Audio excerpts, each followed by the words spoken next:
Halo guys, halo teman-teman YouTube, balik lagi di channel Alp Kimia dan TPS ya.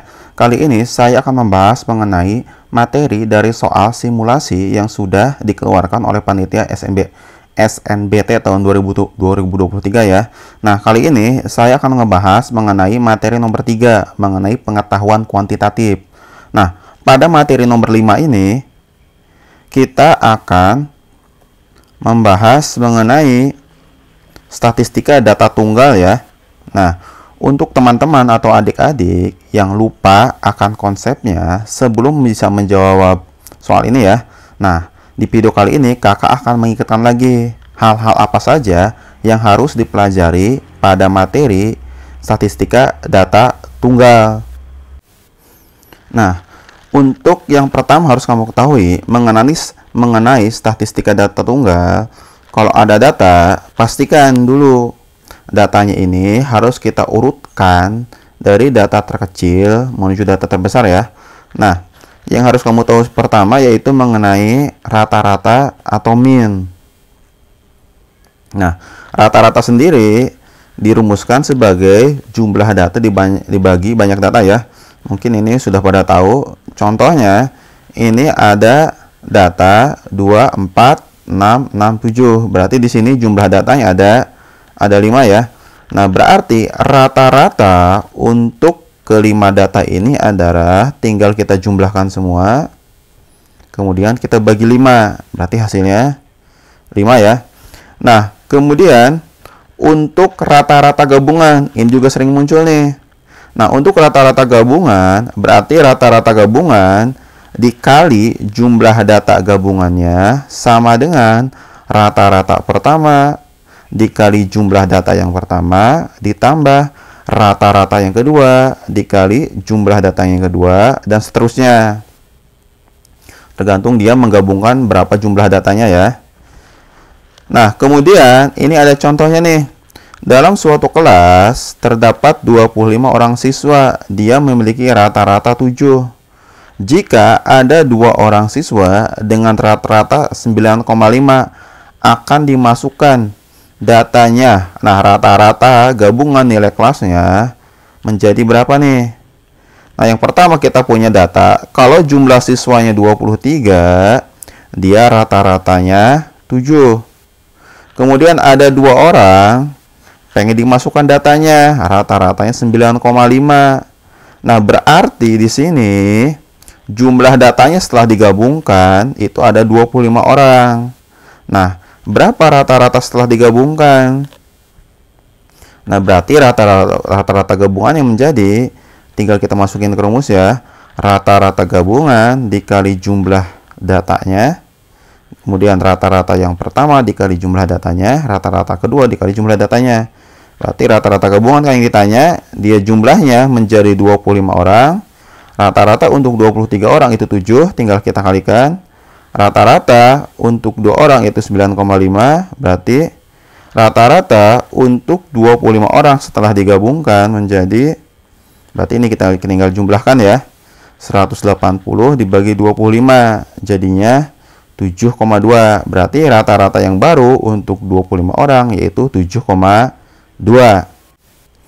Nah, kemudian yang harus kamu ketahui selanjutnya, yang kedua yaitu modus.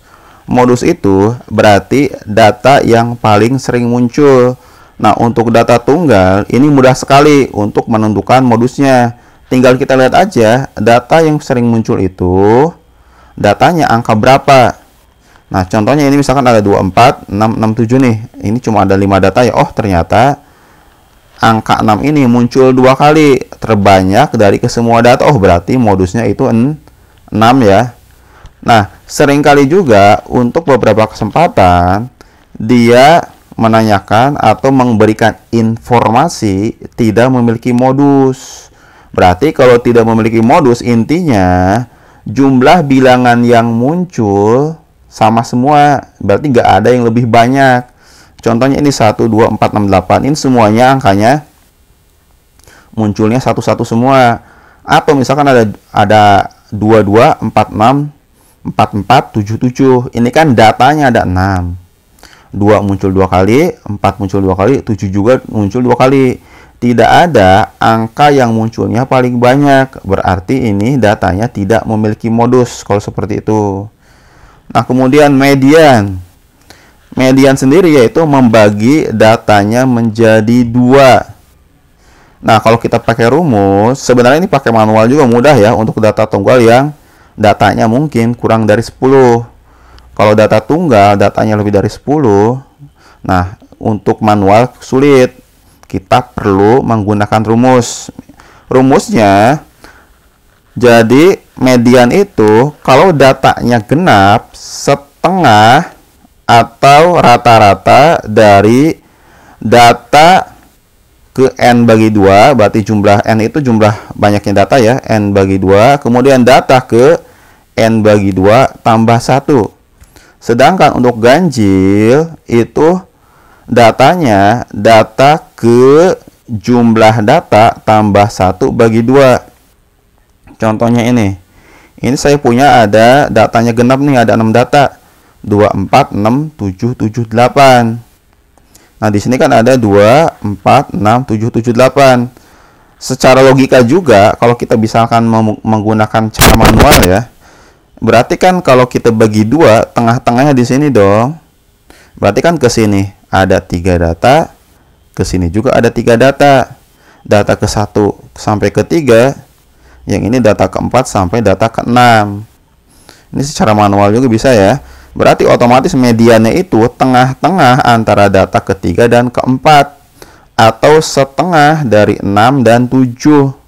Berarti nilainya itu rata-rata dari 6 dan 7, berarti tinggal 6 tambah 7 dibagi 2. Ini nilai mediannya. Atau kalau kita mau pakai rumus, sebenarnya kalau datanya sedikit gini, pakai cara manual juga mudah ya. Berarti tinggal data ke, kan jumlah datanya 6, berarti 6 dibagi 2, menyusun ini ya. Kemudian 6 dibagi 2 tambah 1, berarti data ketiga dan data keempat. Setengahnya atau rata-rata dari data ketiga dan keempat, sama saja ya. Nah, kalau datanya sedikit, lebih mudah kita pakai manual saja. Begitu juga kalau yang ganjil, misalkan saya datanya ada 5. Nah, di sini berarti nilai mediannya itu tengah-tengahnya dong, kelihatan ya. Berarti tengah-tengahnya data ketiga, karena ke sini kan ada 2 data. Ke sini juga ada 2 data. Oh, berarti mediannya ini data ketiga. Ataupun kalau kita misalkan ingin menggunakan rumus. Berarti kalau kita pengen menggunakan rumus, ini nilai datanya itu sama aja ya, jadi X, jumlah datanya kan 5. 5 ditambah 1 dibagi 2. Berarti ini data ketiga. Berarti di sini data ketiga itu kan, ini kan data ketiga kita dapat ya. Data ketiga itu nilainya 6 kalau kita pengen menggunakan rumus ini. Nah, intinya kalau datanya cuma sedikit, kita gunakan logika saja. Nah, selanjutnya yang yaitu mengenai kuartil. Kalau tadi median itu kan datanya dibagi 2. Kalau kuartil ini datanya dibagi 4. Artinya kalau setelah dibagi 2, itu dibagi 2 lagi.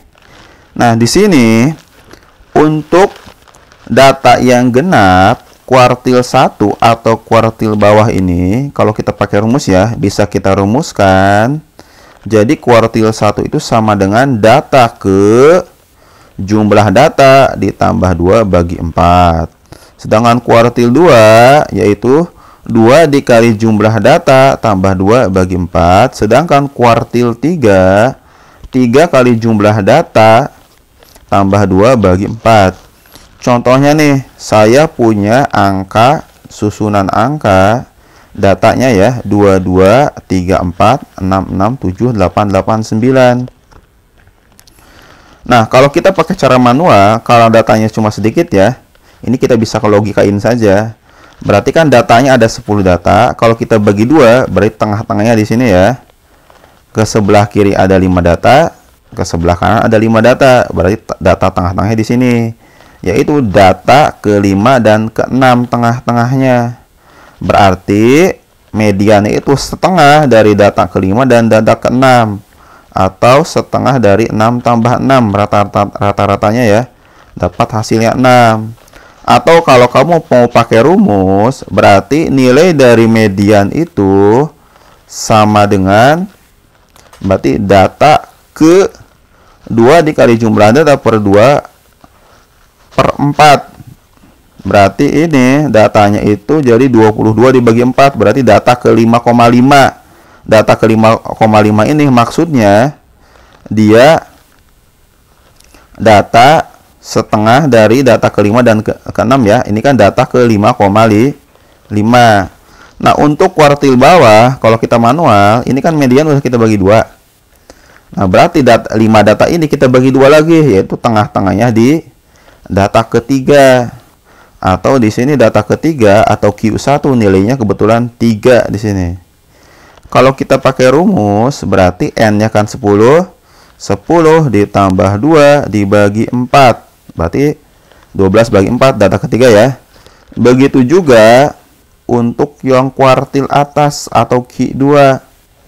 Berarti dari tengah-tengah ini kita cari tengah-tengahnya lagi.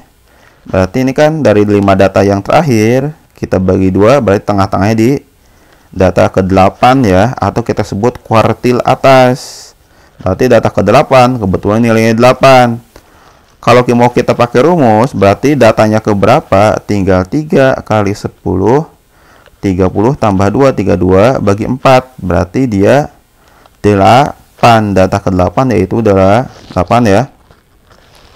Nah, begitu juga untuk data ganjil. Kalau kita pakai rumus, berarti Q1 itu sama dengan data plus 1, jumlah data ditambah 1 bagi 4. Kemudian Q2, 2 dikali jumlah data tambah 1 bagi 4. Kemudian ketiga, 3 dikali jumlah data tambah 1 bagi 4. Misalkan saya ada contoh soal seperti ini ya. Ini datanya ada 9 data. Nih, kalau kita pakai manual dilogikain saja. Kalau ada 9 data gini, pasti tengah-tengahnya di sini nih. Ke kiri ada 4 data, ke tengah ada 4 data. Berarti kita dapat mediannya itu data ke-5. Di sini nilainya 6. Begitu juga kalau kamu misalkan pengen mencari data ke berapanya pakai rumus. Berarti tinggal 2 dikali jumlah datanya kan 9, 9 tambah 1 bagi 4. Nah, sedangkan untuk Q1-nya, berarti setelah kita bagi 2 mediannya, ini kita bagi 2 lagi. Berarti tengah-tengahnya ini berada di data ke-2 dan data ke-3. Atau data ke-2 setengah. Data ke-2 setengah itu berarti penjumlahan dari data ke-2, data ke-3, kemudian dibagi 2 ya. Kebetulan nilainya 2 dan 3 bagi 2. Berarti dapatnya 2 setengah. Begitu juga kalau kita pengen mencari data ke-nya pakai rumus. Untuk ke Q3 sama juga ya. Kalau pakai manual, berarti dari 4 data ini kita cari tengah-tengahnya. Nah, di sini dapat Q3 merupakan data ke-7 dan ke-8 tengah-tengahnya, atau data ke-7 setengah. Berarti kan data ke-7 6, data ke-8 8. Kita bagi 2 jadinya 7 ya. Atau data ke-nya kalau kita mau pakai rumus, berarti 3 dikali jumlah data plus 1, yaitu jumlah datanya 9 ya. Berarti jadinya 30 bagi 4, hasilnya 7,5. Nah, setelah kita mempelajari konsep materinya, berarti untuk menjawab soal ini tentu jadi lebih mudah. Nah, ini kan pertanyaannya diminta dari 4 pernyataan ini mana yang benar. Berarti ini merupakan pilihan ganda kompleks ya, yang jawabannya itu bisa lebih dari 1. Kamu checklist. Kita cek yang pertama dulu, rata-rata kumpulan data tersebut 6. Bila A-nya 9, oh berarti sini nilai A-nya kita bagi 9 ya. Dibagi 9. Nilai A-nya kita ganti 9. Berarti ini kita jumlahkan terus bagi 4. Hasilnya berarti 6 ya. Nah, kemudian untuk data yang keduanya, data kedua maksudnya option yang kedua ya. datanya si A-nya itu diganti 7. Berarti jadi kita punya datanya 3577. Mediannya berarti tengah-tengahnya nih. Ini gampang banget. Datanya cuma 4, berarti tengah-tengahnya ada di sini ya.